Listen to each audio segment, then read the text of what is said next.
এই দুনিয়ায় কি কখনো নিজেকে একা মনে হয়? সবাই ব্যস্ত, কেউ পাশে নেই। কষ্টের পাহাড়, অথচ বলার মতো কেউ নেই।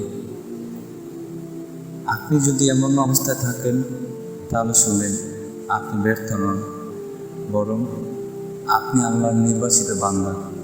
আল্লাহ সুবহানাহু ওয়া তাআলা বলেন, তোমরা ধৈর্য ধরো, নিশ্চয়ই আল্লাহ ধৈর্যশীলদের সাথে আছে। কল্পনা করেন, যিনি পূর্ব থেকে পশ্চিমের রব, যিনি আকাশ ও পৃথিবী সৃষ্টি করেছেন, তিনি বলছেন, আমি তোমার সাথে আছি। কি সুন্দর কথা! আপনি দেখছেন না, কিন্তু তিনি দেখছেন।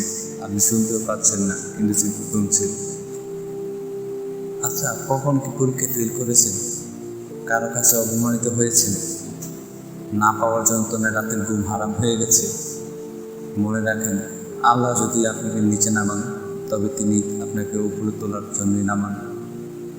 মানুষ যখন আপনাকে ফিরে দেয়, তখন আল্লাহ আপনাকে তুলে নেন। এই জন্যই পরীক্ষার সময় শুধু কান্না করবেন না, সিজদায় পড়ে যান, চোখে পানি ফেল, কিন্তু আল্লাহর কাছে।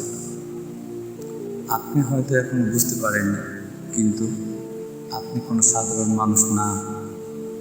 আপনি এমন একজন যার দোয়া হয়তো আসমান কাঁপিয়ে দেয়।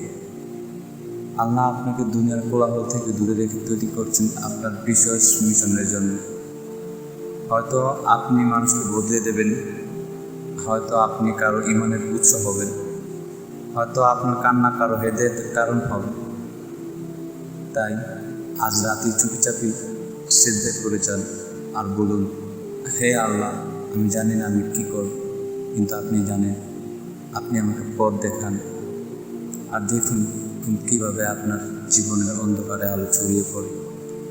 আল্লাহর উপর ভরসা করুন, তিনি কখনো আপনাকে ছেড়ে দেবেন না। আমাদের এই ভিডিওগুলো যদি আপনাদের অন্তর ছুঁয়ে যায়, তাহলে এটি অন্য কাউকে শেয়ার করুন। হয়তো তারা হতাশ, আর আপনি তাদের ঈমান ফিরিয়ে দিতে পারেন। আর হ্যাঁ, আমাদের চ্যানেল ক্রিয়েটিভ বাংলা সাবস্ক্রাইব করতে ভুলবেন না। সামনে আরও হৃদয় ছোঁয়া গল্প আসছে ইনশাআল্লাহ। আসসালামু আলাইকুম।